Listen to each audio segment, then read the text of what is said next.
오늘 파트는 관절 파트고요. 저희가 굉장히 모시기 힘든 교수님을 모셨습니다. 연세대학교의 김성환 교수님이십니다. 간략하게 우리 김성환 교수님 소개드리면 교수님께서는 연세대학교 의과대학을 졸업하셨고 동대학에서 석사, 박사를 취득하셨습니다. 2017년도에 유니버시티 오브 피츠버그에서 연수를 하셨고 현재는 연세대학교 의과대학 정형외과 교실에서 부교수로 재직 중이십니다. 대한정형외과학회 실관절학회는 뭐 말할 것도 없고, 뭐 관절경학회, 스포츠학회, 운동줄기 재생의학회, 통증의학회, 연구학회 등등 뭐 셀 수 없을 정도로 많은 분야에서 탁월한 업적을 내고 계신 교수님이십니다. 오늘 여러분들에게 강해 주실 내용은 카틀리지 리스토레이션 프로시저입니다. 내용이 다소 좀 어려울 수 있지만 여러분들에게 굉장히 많은 도움이 될 것으로 생각합니다. 교수님 혹시 준비되셨습니까? 예, 교수님 감사합니다. 소개 감사합니다. 저 연세의대 강남 세브란스에서 현재 근무하고 있는 김성환입니다. 이런 가톨릭 에, 대학교 의과대학 정형외과 교실에 발표할 수 있는 시간을 만들어 주셔서 너무 영광입니다. 뭐 시간이 많지 않기 때문에 아침 시간이고 빨리 진행을 해보도록 하겠습니다. 네.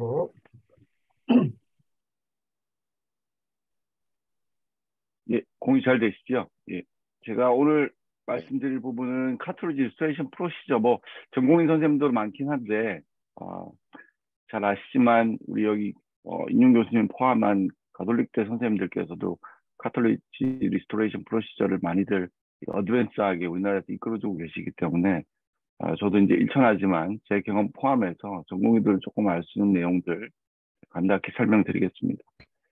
그 카틀리지, 아티큘러 카틀리지의 구조입니다. 보시면 뭐 위에 슈퍼피셜 존부터 해서 미들 존, 딥 존, 칼시파이드, 서브콘드럴 본, 이 옆에 보이는 EC 콜라겐의 이 방향과 보시면 셀룰라의 분포, 셀들의 분포 이렇듯이 카틀리지는 되게 얇은 우리 몸에서 2에서 뭐 1에서 한 4mm의 두께를 무릎 관절에서 이루고 있지만 자체는 셀 포션이 작고 ECM이 많고 해서 우리 같이 이렇게 만들어내기가 상당히 힘든 구조로 알려져 있습니다. 그럼 우리가 카틀리지를 언제부터 치료해야 될 거냐? 뭐 1cm라는 이야기 많이들 하죠. 뭐 에비던스가 없는 건 아니고 저도 좀 찾아봤더니 보시는 바와 같이 뭐 이렇게 1cm 이상이 증가되면 림 스트레스가 올라간다. 즉 놔두면 안 좋아진다는 이야기죠. 뭐 이거 이외에도 컨테인드가 1cm보다 커지면 아티클러 카틀리지가 둥글어서 특히 피모럴 사이드에 스트레스가 커진다 하는 그런 이야기도 있습니다. 그래서 이런 아무 에비던스 없는 이야기는 아니다라는 걸 말씀드리고, 그게 카틀리지 리스토레이션 프로시저라고 그러면 세 가지로 크게 나누겠죠. 메로 스티뮬레이션 테크닉, 셀 베이스 테크닉, 홀티슈 트랜스플란테이션 이렇게 크게 나눌 수 있겠고, 메로 스티뮬레이션은 에브레이전 플라스티부터 마이크로 프랙처를 아우르는 메로를 자극하는 술식들, 셀 베이스는 과거에 저희가 썼던 콘드로사이트부터 최근에 스템셀까지, 그 홀티슈 트랜스플란테이션이라고 하면 흔히 저희가 이야기하는 오츠가 되겠습니다. 그러면 이런 수술을 결정할 때 현재까지는 뭐 교과서적으로는 이렇게 나와 있는 것 같습니다. AOS에서도 레커멘드하고 작은 사이즈라고 이야기, 물론 논란이 있습니다. 작은 사이즈를 2제곱 CM으로 보시는 분들도 있고 4제곱 CM으로 보시는 분들도 있고 어떤 책에는 뭐 2.5, 3 다양하게 나와 있는 것 같습니다. 작다는 거는 기본적으로 2제곱 CM에서 보다 작다는 게 흔히들 이야기하는 것 같고요. 그럴 때는 마이크로 프랙처라든지 오즈를 많이 하라. 그보다 크면 결국 셀을 좀 사용해야지 된다라는 게 그냥 컨센서스라고 생각하시면 될 것 같고요. 그럼 마이크로 프랙처라는 게 우리가 잘 알고 있는데 어떻게 이루어지느냐?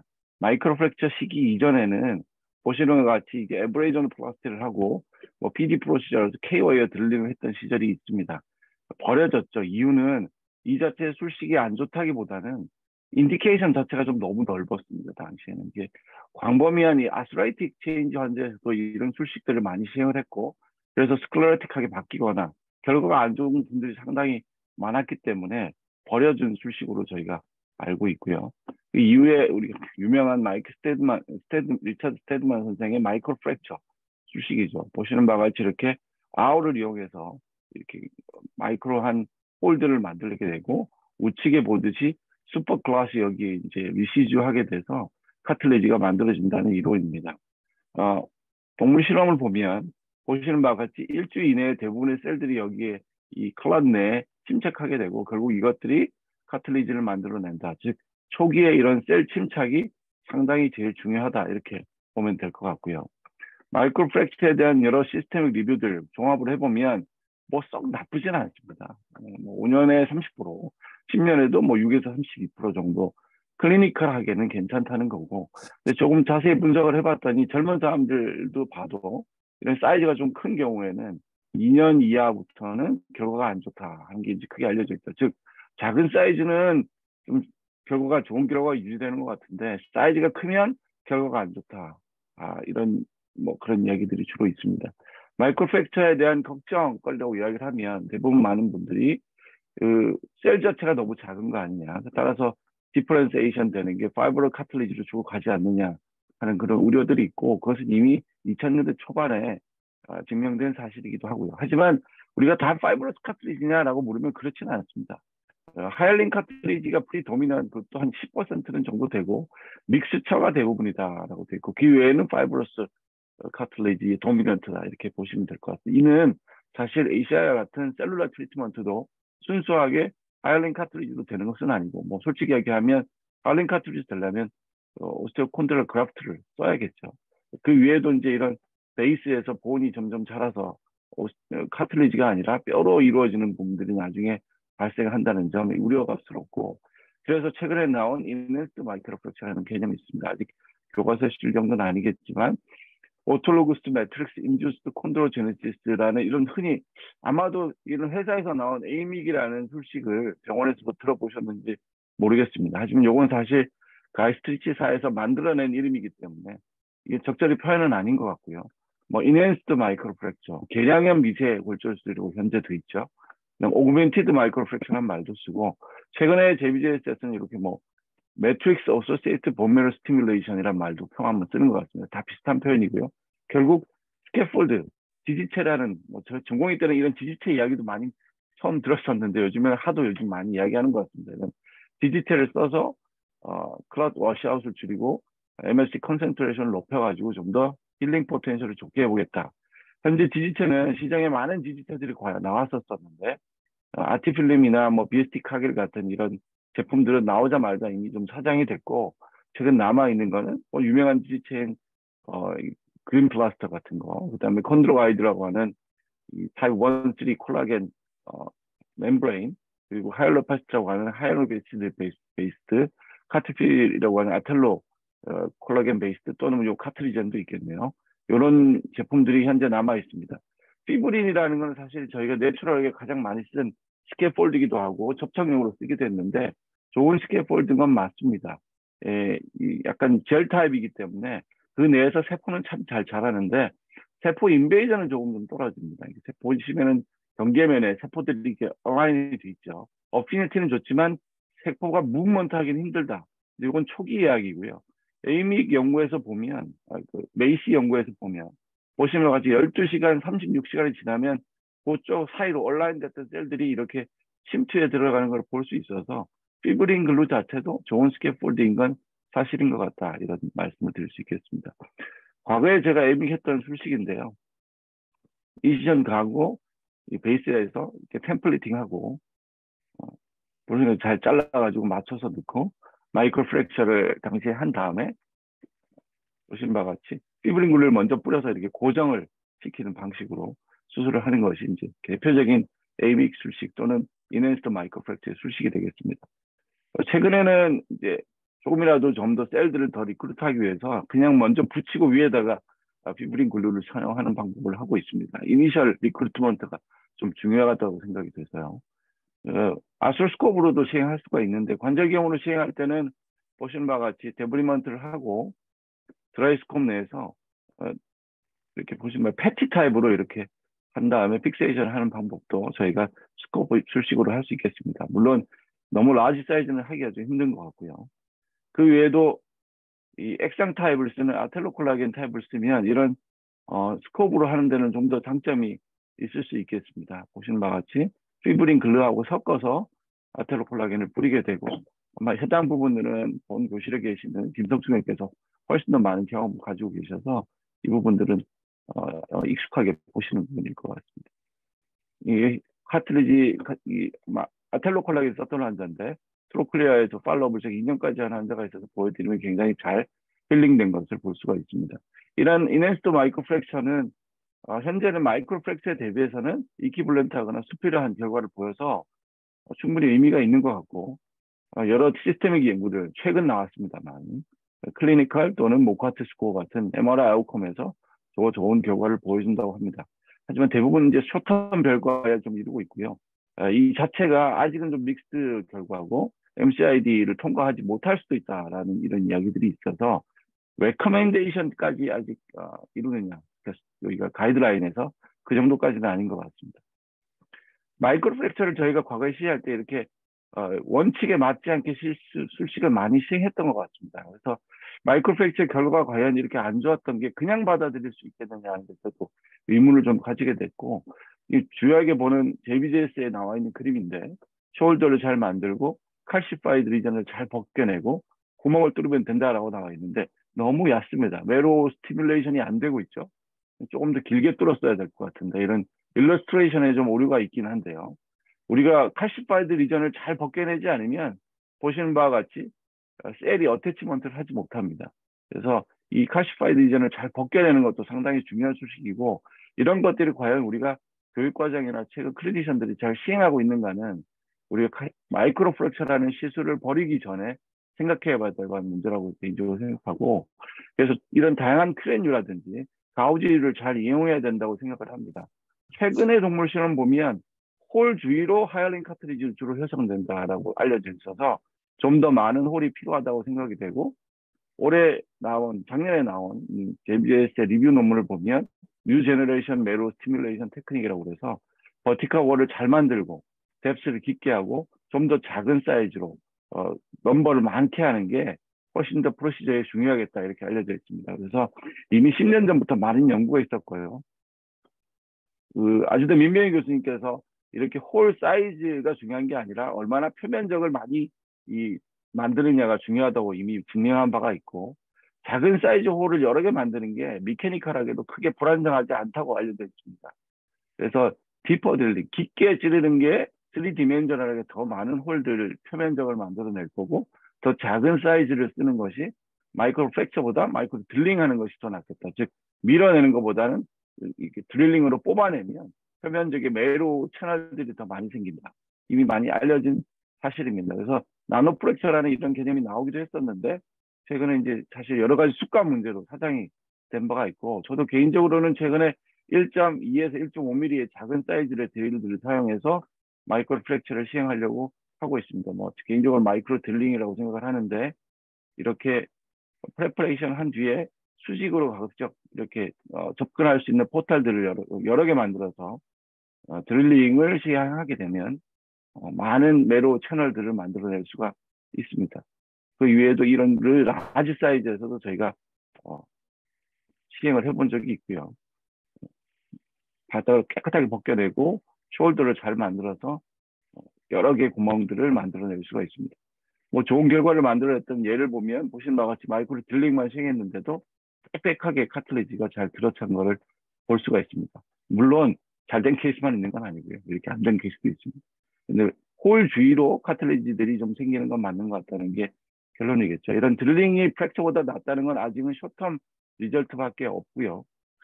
개인적으로도 HTT와 시행해서 마이크로 딜링 케이스를 비교를 해본 결과들이 있는데 해봤더니 딜링 케이스가 클리니컬 케이스도 쇼텀에서는 조금 낮고 이런 세컨룩이나 보시면 세컨룩 결과 그리고 모카트 결과에서 조금 나은 경향성을 보여주는 것 같습니다.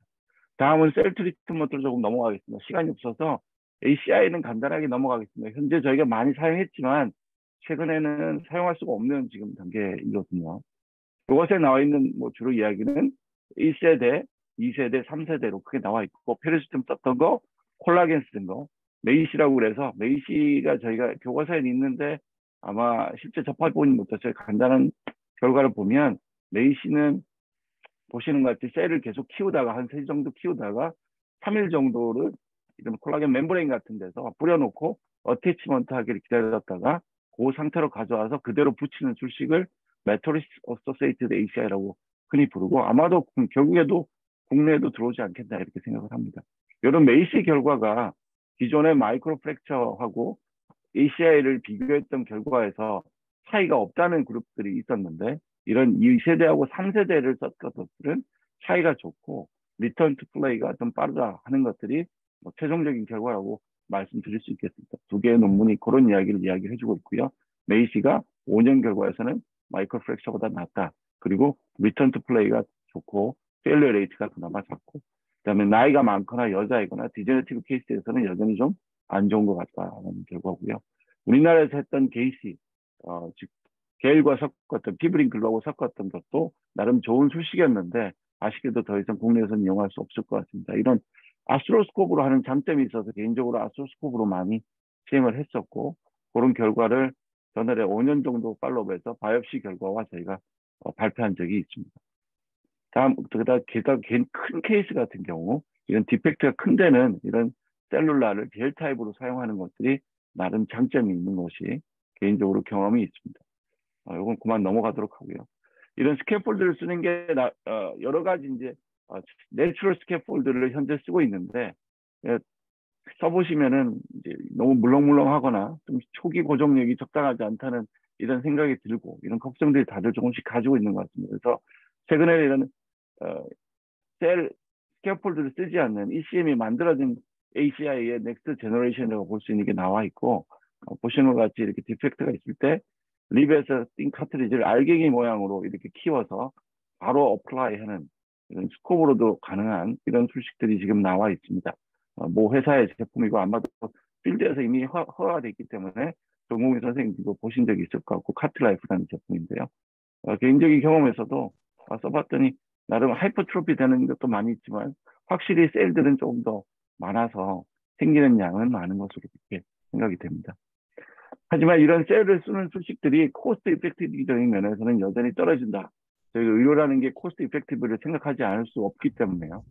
비교를 해보면 2배 이상의 비싼 비용이 들어가는데 이런 거까지 다 따지면 아직까지는 마이크로 프랙처가 1등이 아니겠는가 하는 이런 논문들도 여전히 나오고 있습니다. 마지막으로 메센카이마 스템셀만 말씀드리겠습니다. 최근에 스템셀 연구들이 많이 있는데 사용하는 부위나 종류에 따라서 컨센트레이티드 셀, 즉 스템셀이 포함된 셀을 넣는 것과 스템셀을 키워서 넣는 것을 크게 두 개로 구별할 수 있겠고 이런 것들이 포함되는 컨센트레이티드 셀들이 본메로 에스펙 컨센트레이트 또는 SVF, 스트로마 베스쿨러 프랙션이 대표적이겠습니다. 이런 MSC 연구는 본인 카트리지 디지에서 가장 많이 연구가 최근 되고 있고 구글 트렌드에서 보시면 아스트라이티스와 함께 스템셀 트렌드가 가장 높아지고 있습니다. 이 비맥이라고 흔히 불리는 이건 이미 10년 전부터 저희가 많이 사용했던 거고요. 본메로 셀들은 굉장히 작지만 그 외에 다른 다양한 셀들이 포함되어 있습니다. 보시는 바와 같이 아시스 같은 데서 뽑아서 컨센트레이션을 하게 돼 있고 이 10%, 10배 정도 농축이 돼서 셀이 10배 정도 많아집니다. 이 비맥과 메이시와 비교한 것들 여러 가지 나이가 많아도 좀 괜찮다는 연구들이 있고 하지만 여전히 인컨시스티한 결과를 좀 보이기도 하고 결과 자체가 셀을 컬렉팅하는 방법들이 정량화되어져 있지 않아서 연구끼리 비교하기가 좀 어렵다는 장점이 있습니다. 보시는 것처럼 18배 정도, 8배에서 10배 정도 농축이 되고 개인적으로 생각하기에는 메로 스티뮬레이션 계열의 오히려 치료라고 생각을 합니다. 결국 메로 스티뮬레이션 컨텐츠를 농축해서 사실 주는 것이니까요. 결국 그러다 보니 본메로 셀 자체가 나이가 들면 줄어드는 부분이 우려가 되고 30대, 50대, 80대가 무척 많이 줄어듭니다. 30대 이하에 비해서 60대는 3분의 1밖에 없다는 최근 연구가 있고요. SVF 같은 지방에서 뽑은 것들은 한 10배 정도의 많은 스템셀을 가지고 있긴 합니다. 이건 저희 실험실 연구 결과에서 10배 정도 많긴 했는데요. 하지만 단일 기관에서밖에 아직 연구가 많이 이루어지지 않았고 현재 국내에서는 허가되지 못했다는 단점이 있겠습니다. 그래서 신의료 기술 허가가 됐는데 아직 결과가 안 나왔고 비맥 같은 경우도 50세 미만에서만 허용되고 있는데 50세 이상에서 사용하는 것에 대해서는 제한적 의료 기술로 일부 기관에서 지금 사용되고 있습니다. 마지막으로 카티스템은 결론적으로 말씀드리면 유일하게 이제 아스트라이티스 환자에서 이용되고 있고요. 모드 오브 액션 자체는 파라크라인 이펙트로 알려져 있어서 16주가 지나면 넣어준 셀들은 다 없어지는 것으로 되어 있습니다. 우리가 과거에 생각했던 스템셀의 이펙트와는 좀 다르죠. 5년까지의 결과가 이미 발표가 됐고 마이크로 프랙처 대비해서 나름 괜찮은 결과가 보고되어 있습니다. HT와 같이 했던 결과들이 쇼텀 리절트들이 국내를 중심으로 벌써 작년에 많이 나왔는데 괜찮다는 결과, 비맥하고 비교해서 괜찮다는 결과가 전남대 그룹에서 발표했고요. 하지만 뭐 반대되는 결과도 있습니다. 인하대 계열에서의 결과는 크게 차이는 없더라는 거고, 방금 전남대 결과는 카틀리지를 본 내시경 결과가 좋다는 거고, MRI 결과는 차이가 없다는 게 인하대 결과라고 보시면 될 것 같습니다. 최근에 이런 일부 셀들을 모아서 인젝션하는 스터디들이 이루어지고 있고, 이상 임상이 현재 이루어지고 있습니다. 최근에 마지막 슬라이드가 될 것 같은데요. 최근에 이제 미국에서도 국내 많은 서전들이 마이크로 프랙처보다는 좀 더 복잡한 술기로 가르는 경향이 강하다 하는 것들이 있는 것 같습니다. 물론 이것들이 인더스트리 드리븐인지 진짜 사이언티픽 에비던스가 쌓여서 그거의 베이스로 가는지는 의문이 있죠. 그거는 고민해 봐야 될 문제 같고요. 하지만 좀 더 나은 결과를 열기 위해서 조금씩 무브먼트하고 있다. 재밌는 건 미국은 오히려 알로그라프트로 더 간다는 겁니다. 우리나라하고 트렌드하고는 좀 다른데요. 개인적으로 카티스템 결과는 뭐 넘어가도록 하겠습니다. 저도 비교를 해봤는데 좀 더 나은 결과를 보였다는 것이고요. 마지막으로 이런 셀 테라피에 대한 클리니컬 트라이얼이 우리나라가 가장 많이 하고 있는 나라 중에 하나다. 미국을 제외한 외국에서 비해서. 그래서 이 전공의 여러분들도 우리나라가 이런 카틀리지 프로시저에 대해서는 굉장히 어드밴스된 연구를 하고 클리니컬 트라이얼을 많이 하고 있다는 걸 생각하시면 될 것 같고, 이런 나노 모터리얼 3D 프린팅을 접목하고 엑소점이나 딘트라피도 활발하게 기초 연구들이 이루어지고 있으니까 좀 더 많은 발전이 있을 거라고 개인적으로 생각을 합니다. 개인적으로도 마지막으로 저는 이 나이가 젊은 한지에서는 여전히 오츠나 마이크로 프랙처를 실행하고 있고, 최근에는 마이크로 프랙처에서 마이크로 딜링으로 많이 옮겨갔습니다. 미디움 사이즈에는 인핸스드 마이크로 프랙처나 본메로 에스펠 컨센트를 시행하고 있고요. 라지 사이즈에서는 카틸라이프와 카티스템 같은 셀 트리트먼트를 선호하고 있습니다. 경청해 주셔서 감사합니다. 네, 감사합니다, 김성원 교수님. 네, 굉장히 내용도 많고 어려울 수도 있는 내용을 아주 쉽게 잘 이해될 수 있도록 풀이해줘서 강의를 해주신 것 같습니다. 다시 한번 감사드리겠습니다. 여러분들 혹시 모니터 화면 끄신 분들 있으면 다 좀 열어주시고요. 오늘 굉장히 많은 실관절 교수님들이 지금 참여를 해주시고 계십니다. 항상 성함만 말씀드리면 고혜석, 인용, 김석중, 고인준, 김만주, 이동환, 최현우, 최근영 교수님들, 아침부터 참여해 주셔서 감사드리고, 혹시 일단 전공의들 질문창에 좀 많이들 올려주시기 바라겠습니다. 그리고 우리 실관절 교수님들 중에서 혹시 우리 김성원 교수님 강의에 대해서 질문이라든지 혹시 코멘트 있으시면 좀 부탁드리겠습니다. 저 질문 하나 드려도 될까요?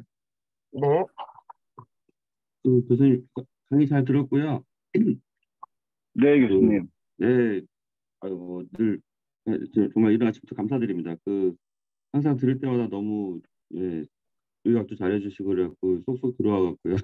강의 정말 잘 들었는데 제가 이제 주로 아스트로플라스를 많이 하는 입장에서 보면은 항상 이제 페일된 카트리지 리스트레이션 그걸 이제 많이 경험하거든요. 그래서 보면은 이거를 과연 했어야만 했는가 하는 케이스들이 더러 있어갖고 교수님이 보시는 좀 이거는 무리수다 하는 그런 리미테이션이 있는지 좀 여쭙겠습니다. 그러니까 나이나 사이즈나 이럴 때는 좀 하면 좀 안 되지 않을까 내지는 꼭 이럴 땐 해야 되는 거. 아까 좀 요약을 해주셨지만 사이즈, 나이 뭐 다 알겠는데 그래도 개인적으로 이건 좀 아니다 싶은 거나 뭐 이런 거 있으면 좀 말씀해 주면 예, 좋겠습니다. 좋은 말씀 감사합니다. 전공의들한테 이제 전공의들이나 많은 일반에 제가 강의를 할 때 중요한 부분을 하나 말씀드리진 않았는데요. 카틀리지 리스토레이션 프로시저는 오스테오아스트라이티스 치료는 아닙니다. 즉 카틀리지 컨테인드 리전이고 그 컨테인드 리전이라고 하면은 결국에는 주위에 카틀리지가 정상인 부분들이 존재하는 리전을 이야기를 하죠. 라지 사이즈라고 표현할 때도 그 라지 사이즈라는 게 림들이 잘 살아있는 그런 에리어가 있는 라지 사이즈를 이야기하는 것이 맞겠고요. 당연히 얼라이먼트라든지 그리고 메니스크스 상태가 괜찮은 환자들을 인디케이션으로 삼는 게 좋은 결과를 유도하는 것의 첫 번째 조건이 되겠습니다. 물론 그런 환자들만 생각하면 환자군이 굉장히 작죠. 저희가 흔히 외래에서 보게 되는 디제너티브 환자들이 우리가 디제너레이션이라는 게 조직이 카틀리지만 혼자서 되는 게 아니기 때문에 그런 환자들 중에서 셀렉션 해가지고 골라서 해야 되는 게 대표적이고 물론 얼라이먼트가 안 좋은 걸 동시에 교정하거나 카틀리지 프로시저 하면서 메니스크스 트랜스플란테이션을 동시에 시행하고 또는 메니스크스가 일부 안 좋을 때 어떨 때 시행할 때가 좋은지에 대해서는 뭐 아직은 연구가 돼야 될 부분이고 그런 부분들에 대해서는 아직은 리파인 됐다고 보기는 좀 어려울 것 같습니다. 네, 감사합니다. 감사합니다. 우리 전공의 선생님 질문이 하나 들어와가지고요. 질문 내용은 이제 주로 뭐 마이크로 프랙처링에 비해서 인핸스드 마이크로 프랙처링을 사용하면은 재활 등 포스트오피 측면에서 좀 다른지, 그러니까 여러 가지 오늘 프로시저들을 말씀을 해주셨는데 아마 시간이 조금 촉박해서 그러시는지 그 포스트오피라든지 예, 재활이라든지 요거에 이제 조금 예, 빠진 것 같습니다. 간략하게 좀 정리 좀 예. 부탁드리겠습니다. 사실 현재 개인적으로 어플라이 하고 있는 거는 재활은 다르지는 않습니다. 그러니까 사이즈에 따라서 다르거나 위치에 따라서 다르긴 한데요. 무슨 카틀리지 프로세스를 썼는지에 따라서 다르게 하고 있지는 않습니다. 이유는 사실 그 프로세스상에서 어떤 일들이 일어나는지 정확하게 저희 잘 알지 못하기 때문이고요.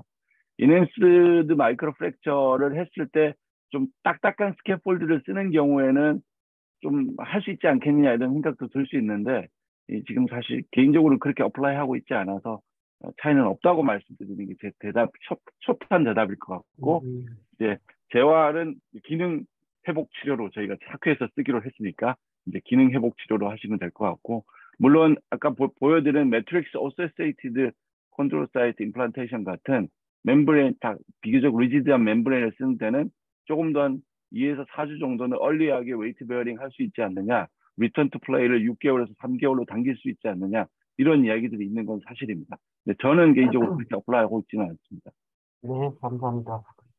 혹시 다른 교수님들, 우리 김석준 교수님 굉장히 하실 말씀이 많으실 것 같은데, 한 말씀 좀, 코멘트 좀 부탁드리겠습니다.